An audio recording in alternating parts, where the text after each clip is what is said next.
Estimados seguidores de Diario Expreso, bienvenidos a un episodio más de Mentes que Sanan, un espacio donde abordamos todas esas curiosidades sobre la salud mental.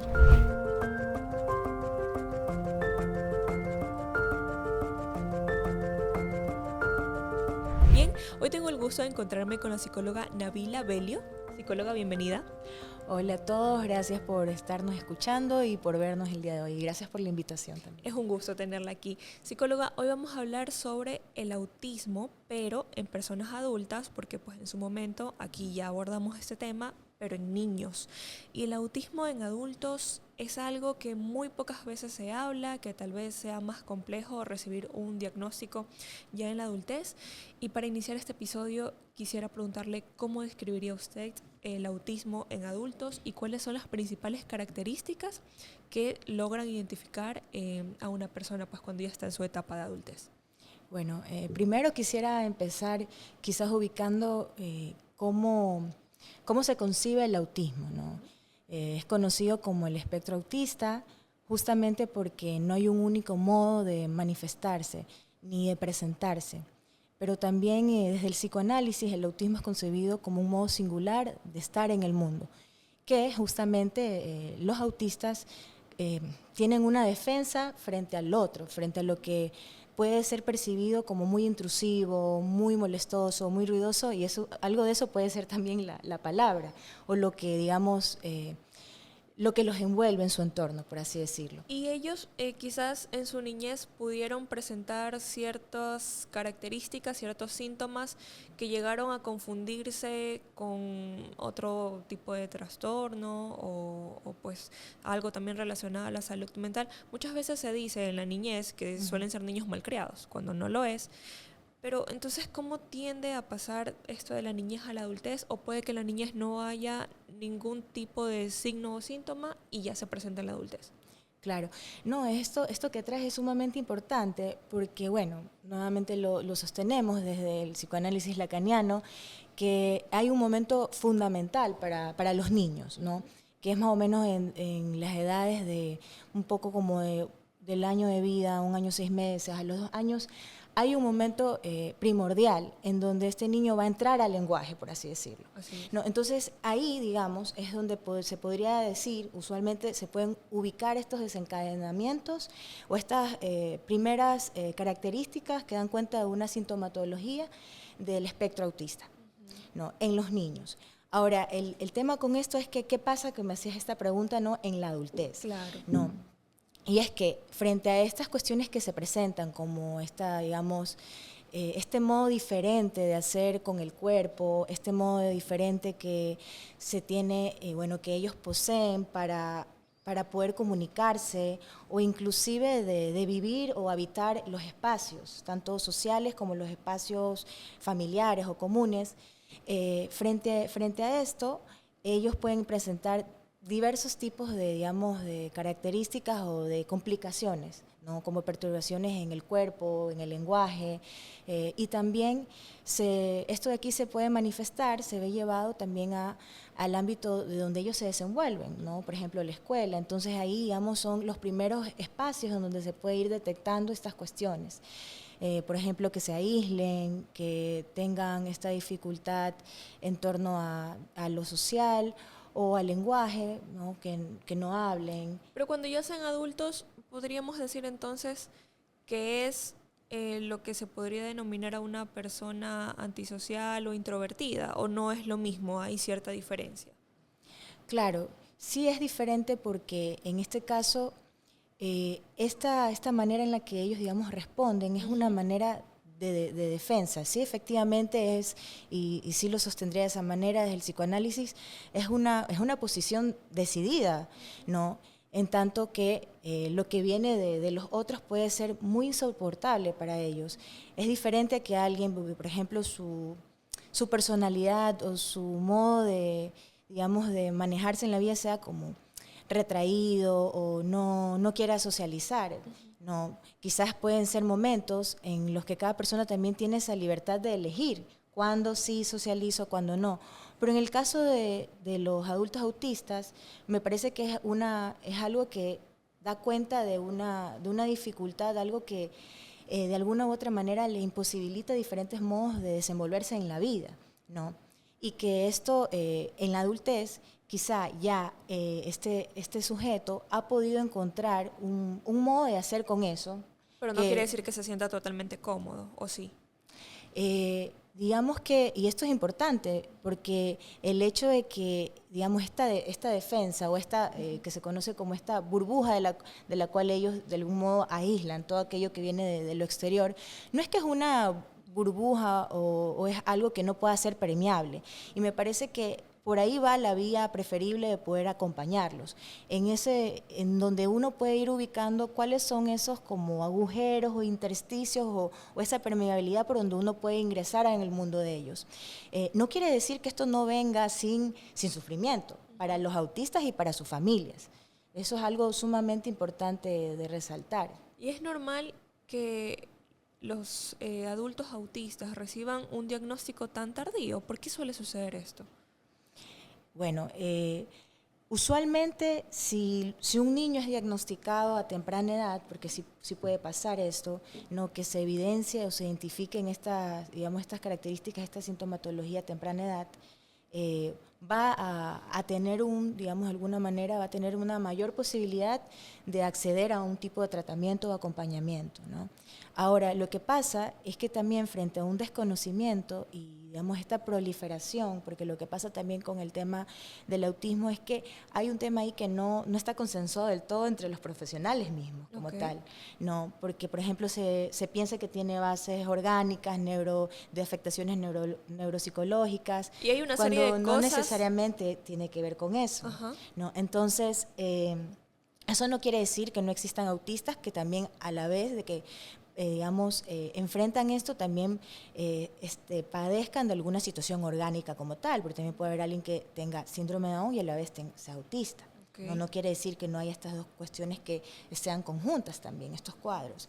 Y bueno, digamos, en ese punto, sí es importante ubicar que en la adultez pasa que, por ejemplo, quisiera ahí ubicar el testimonio de Donna Williams. Ella es una autista que tiene un libro y lo publicó en donde ella va ubicando cómo para ella fue sumamente tormentoso el vivir mucho tiempo sin saber exactamente qué era lo que ella estaba afrontando, ¿no? Y en el libro va relatando cómo para ella fue difícil hasta que pasó por sinnúmero de valoraciones, donde se pensaba que ella quizá sufría de una sordera, pero sin embargo ya luego se descartó eso, y más o menos como en 1990 ya le dicen, este es el diagnóstico. Claro, ¿no? porque justamente hay una serie de exámenes, según tengo entendido, los cuales realizar antes de poder diagnosticar del todo si una persona tiene TDAH o no, ¿no? Uh-huh. Y justamente nos trajo el libro. Sí. ¿Cómo se titula? Alguien en algún lugar. Genial, sí, psicóloga. Diario de una victoria contra el autismo. Y ella ahora, ¿a qué edad se dio cuenta pues que era autista? Ya siendo adulta se dio cuenta, fue todo un recorrido. Ella tenía estos diarios donde ella iba escribiendo esta experiencia, y también en un momento es bastante complejo porque ella va inclusive relatando cómo también la función también que ocupa la familia, y cómo también para los padres también es un sufrimiento, claro. También puede ser algo muy difícil de aceptarlo, inclusive, el diagnóstico. Justamente esa es mi siguiente pregunta, psicóloga. ¿Cuáles son los desafíos más fuertes a los que se enfrenta una persona autista en la vida en general, en la sociedad, con su pareja, en el trabajo? Justamente en ese punto, frente a esta, digamos, dificultad, o esto que puede tornarse para ellos muy insoportable, pero que de algún modo cada autista puede ir encontrando una manera de hacer con eso, en tanto que le sea más vivible también, ¿no? Me parece que ahí un punto a considerar es esta constante demanda social de encajar, ¿no? Encajar claro, en la norma. Lo que está establecido por la sociedad. Exacto. Y qué es lo que implica también el ser adulto, ¿no? Porque es una transición también, por ejemplo, un muy jovencito difícil, sí. Que acaba la universidad y que de alguna manera se esperaría, ¿no?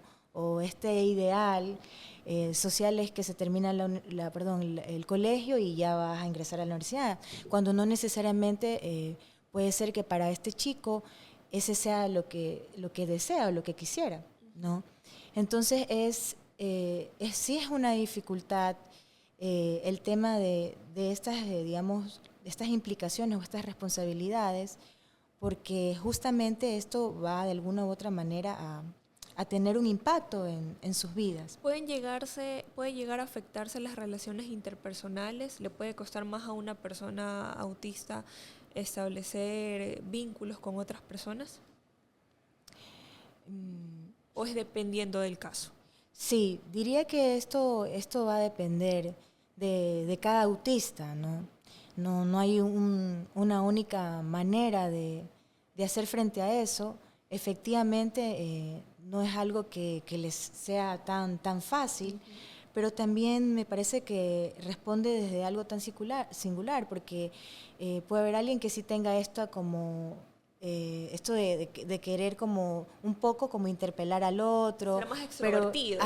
pero obviamente desde tomando en consideración estas características que quizás para el otro, obviamente, digamos un compañero de clase, quizás lo tome como, bueno, ¿qué le pasa a esta persona? ¿Por qué está tan interesado en ciertas cosas específicas? ¿No? Y me parece que ahí eso es un punto a considerar cuando traía este tema de estas como exigencias o esta demanda en lo social, porque por ejemplo cuando hay esta inserción en el tema, por ejemplo, de lo académico, hay una demanda a cumplir, ¿no? Hay que cumplir, digamos, con ciertas notas, con presentar ciertos trabajos a cierto tiempo.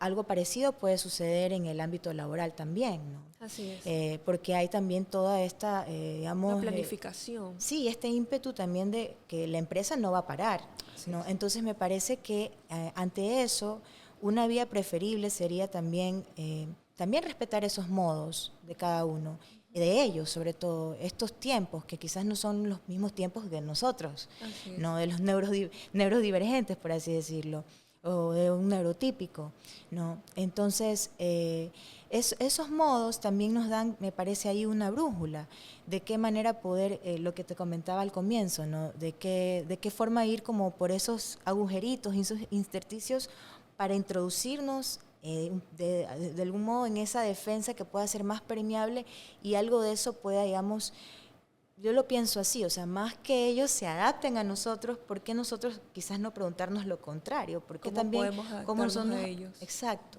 Psicóloga, y en este punto, ¿cómo podemos ayudar desde el aspecto psicológico y emocional a una persona con autismo en la adultez? ¿O va a depender también de las etapas que esta persona pues vaya desarrollando? Quizás cuando sea un joven adulto de 18 a 25 años y luego cuando ya ingrese más a la adultez, 25 en adelante. Bueno, sí es importante el acompañamiento psicológico, es necesario y en ciertas ocasiones también va a requerir, si es, por ejemplo, está lo académico puesto ahí, también ese acompañamiento, ¿no? Si, sin duda alguna, me parece que sosteniendo esto del respeto a lo singular, a sus tiempos, también existen espacios, ¿no? Espacios o lugares que son creados para acoger o que apuestan a esos encuentros, que están dispuestos a esos encuentros. Y en donde, digamos, también, porque necesariamente sí es importante darles un lugar para escucharlos, en donde se pueda dar esa cabida de escuchar algo de esto que ellos constantemente, digamos, traen o, digamos, esto que comúnmente es conocido como estas obsesiones, que para el psicoanálisis más bien son los intereses específicos.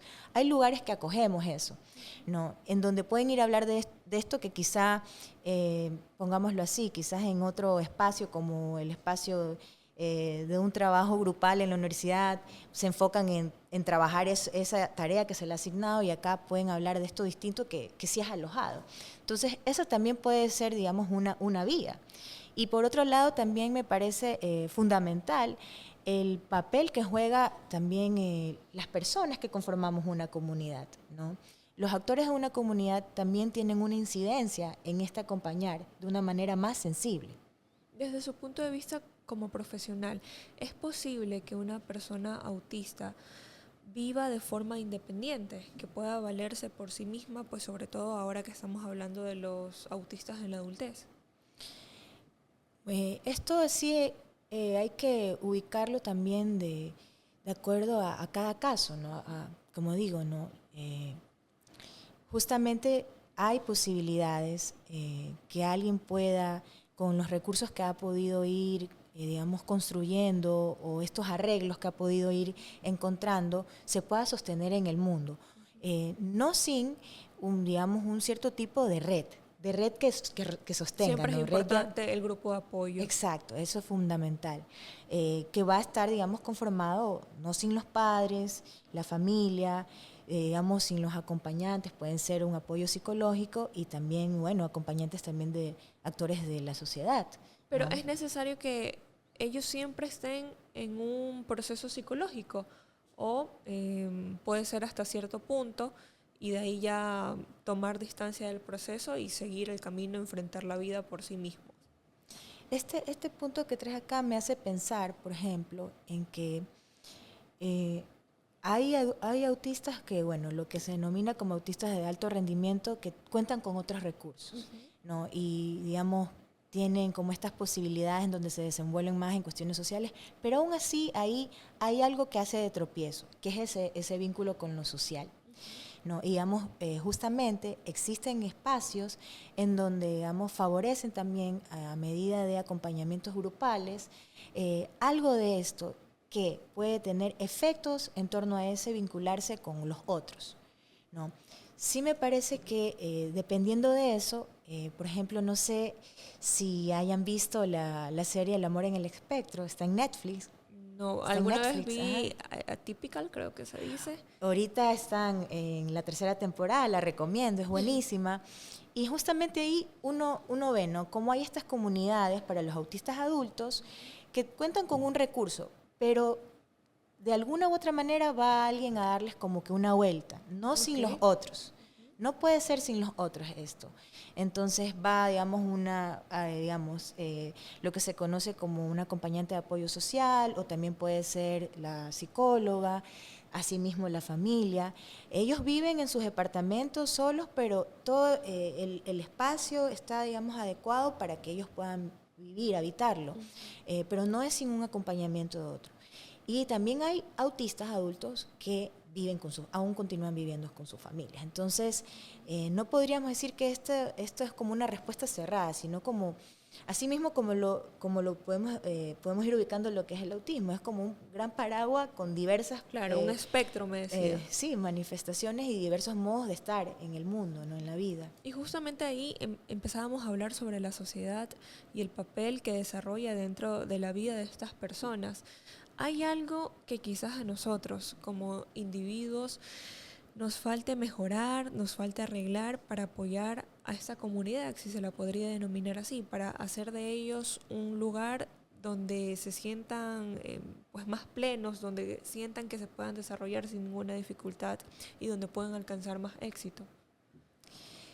Sin duda alguna, es importante que frente, digamos, a estos cambios, frente a esto que constantemente está viviendo el mundo, porque está en constante cambio, se puede hacer o intentar construir un lugar más amable para ellos. Así es. Y que seamos una comunidad más sensible.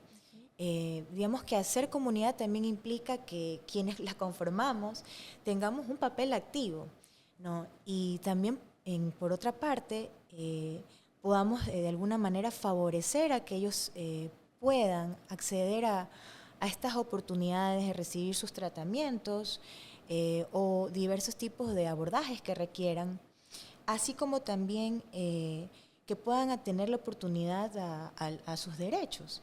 Entonces, esto me parece que es algo muy importante de señalar, porque esto no puede ser sin varios, no puede ser sin, digamos, sin las familias.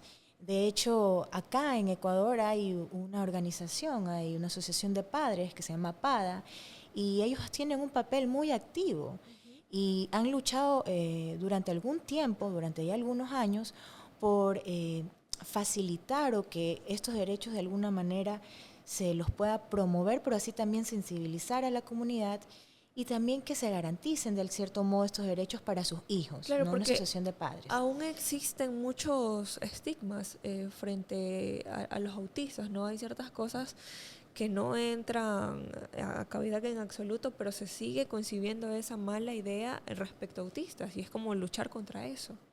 Exacto, me parece que eso que traes es valioso porque justamente es como apelar a ser más sensibles, ¿no?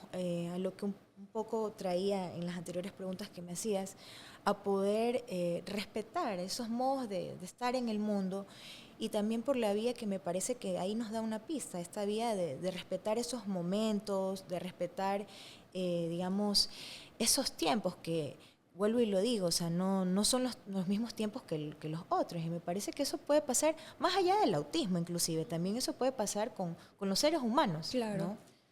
Muchísimas gracias. Es psicóloga Nabila Belio. Un gusto haberla tenido aquí, estimados seguidores de Diario Expreso. Nos vemos en un siguiente episodio de Mentes que Sana.